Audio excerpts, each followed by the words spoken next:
Assalamualaikum warahmatullahi wabarakatuh. Waalaikumsalam warahmatullahi wabarakatuh. Ini kita udah sering dengar kalau Habib ceramah, kita udah nggak ragu lagi ya, Kang Rizal ya. Tapi yang masyarakat mungkin belum dengar kayak kehidupan pribadi Habib.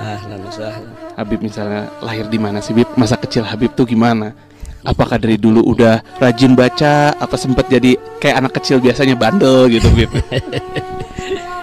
Mungkin pendengar hasil ingin mendengar masalah itu, Bib. Iya. Alhamdulillah, saya dilahirkan di Jakarta. Jadi saya punya ayah dan saya punya ibu juga dilahirkan di Jakarta. Dan semenjak saya berusia 11 bulan, saya sudah ditinggal pergi oleh ayah.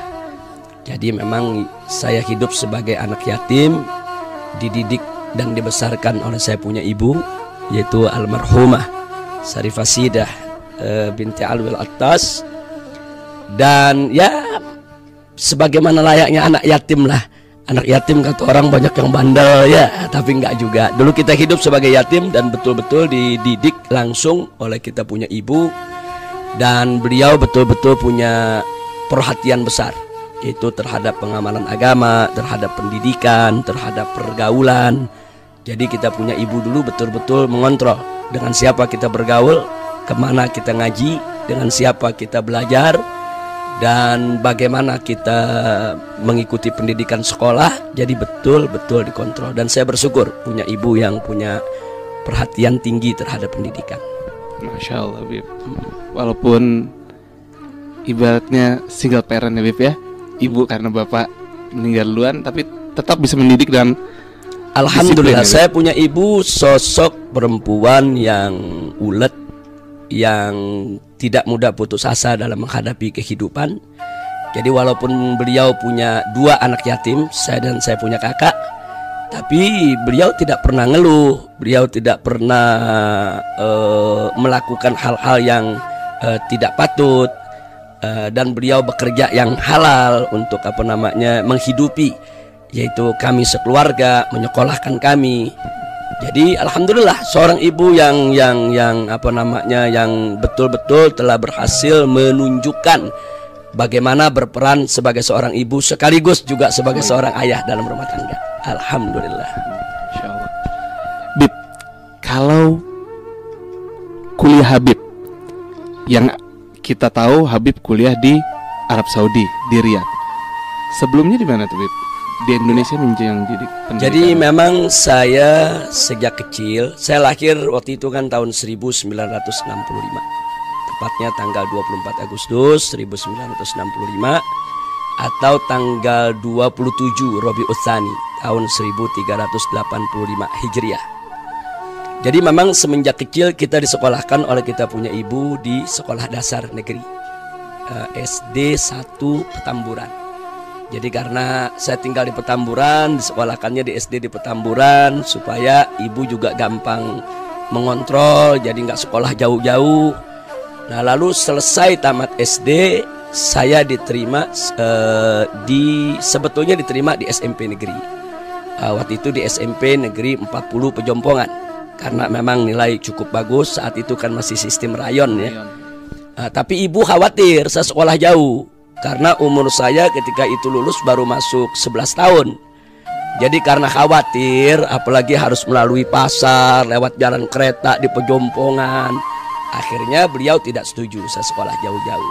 Nah saya waktu itu dimasukkan ke SMP Kristen Battle.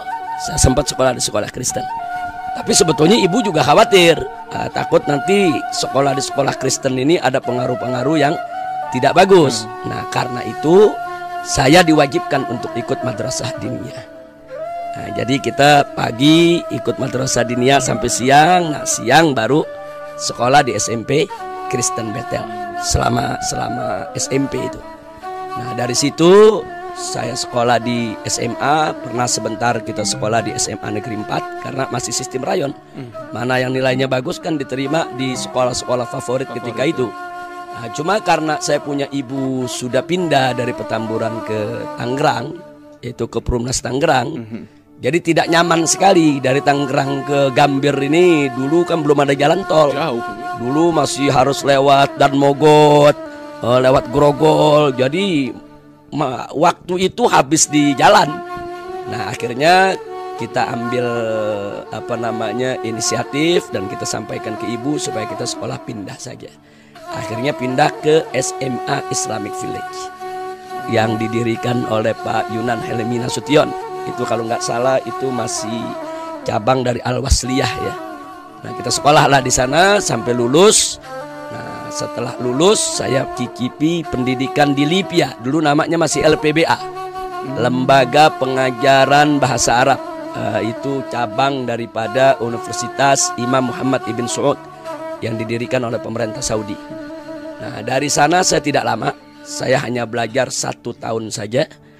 Karena tanpa diduga kita mendapatkan beasiswa dari OKI, Organisasi Konferensi Islam.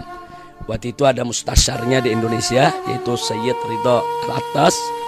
Nah, beliau yang mengurus dan kita mendapatkan beasiswa dari OKI untuk belajar di Jamiatul Malik Saud di kota Riyadh di Saudi Arabia. Sebetulnya awalnya yang memasukkan kita ke sana atas nama Organisasi Konferensi Islam, tapi setelah masuk di sana ya ditanggung beasiswa oleh pemerintah Saudi. Nah, itulah riwayat pendidikannya.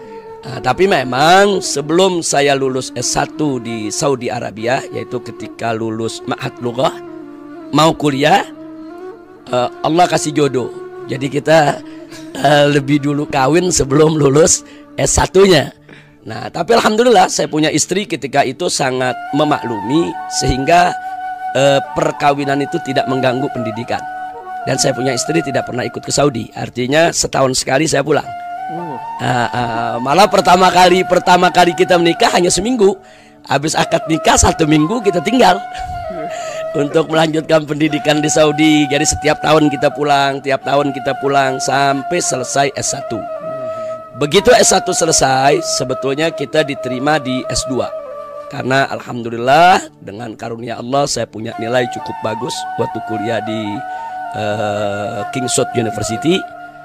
Cuma yang jadi persoalan ketika itu terjadi perang Irak tahun 90. Dan posisi Indonesia ketika itu tidak mendukung Saudi. Posisi Indonesia saat itu kita kan tetap netral ya. Nah, tapi itu menjadi punya dampak terhadap mahasiswa Indonesia. Akibat posisi Indonesia yang tidak mendukung pemerintah Saudi, akhirnya tahun itu calon mahasiswa Indonesia dibatalkan semua. Tidak ada yang diterima di Kingswood University, baik di program bahasa S1 maupun S2. Nah, saya termasuk korbannya. Nama yang tadinya sudah masuk diterima untuk program S2 akhirnya dibatalkan dan kita dipulangkan. Ya, menurut mereka nunggu nanti kalau perang sudah selesai, ekonomi sudah membaik. Nah, tapi kita tunggu sampai sekian tahun tidak ada kabar beritanya. Nah, itulah akhirnya kita sibuk mengajar di Indonesia. Kita tidak lagi fokus kepada melanjutkan pendidikan.